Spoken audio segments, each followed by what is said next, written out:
হাতে বালি সিটা এটা সব ফুইরা লাইছে। আগুন ধরাই দিছে নি? আগুন ধরাই দিছে। আপনার ওই যে গাঙ্গর সাথে জীবন আপনি সংঘর্ষত আসলেন না, আপনি কোনো পার্টি নি? না আমি কোনো ফাটিল না আপনার করে হামলা কেন হইলো? স্যার। আমি এক ভাই এক কথা বুঝি না, আমি এন কোনো মায়েরও নাই। আমরা আমার জীবন আমার গোষ্ঠী মেয়েটা মাইন নাই, আমি মায়ের করিও না। আপনার করে কিতা কিতা দিছে? আমার যা আছে ঘরের মধ্যে কোনো একটা মাল নাই। কে নিছে জানেন? এবার দেখবে শোন কেডা নিচে, এটা সব আমরা চিনি বুঝিয়েছি এরকম না। এখন আপনার ওই এ পার্টি নিও কিতা কিতা হইতা হইলা আপনার? তখন আমার এই জিনিসটা ঘরটা এটা দেখবার লাগে। আনপার তো সম্পাদি আনপার না দেখলে তো আমার জিনিসটা ইয়ে হইতো না। আমি তো মাইরও না ইয়া নাই, আমি নিরহ মানুষের অত মত এটা তো আমারও পয়সা না।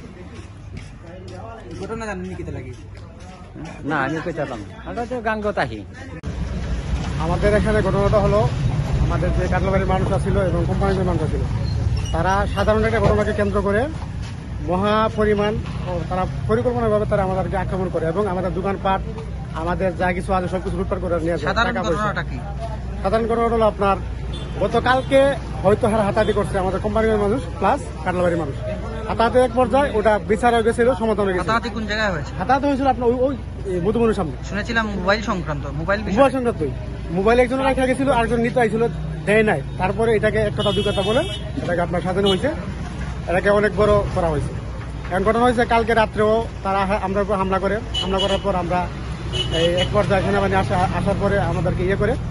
এখন কালকে শেষ ঘটনা, কিন্তু আজকে আবার তারা সকালে তারা বর্ণি এবং কোম্পানিগঞ্জ গ্রাম সহ আমাদের এখানে এসে হামলা করে, আমাদের দোকানপাট লুট করে।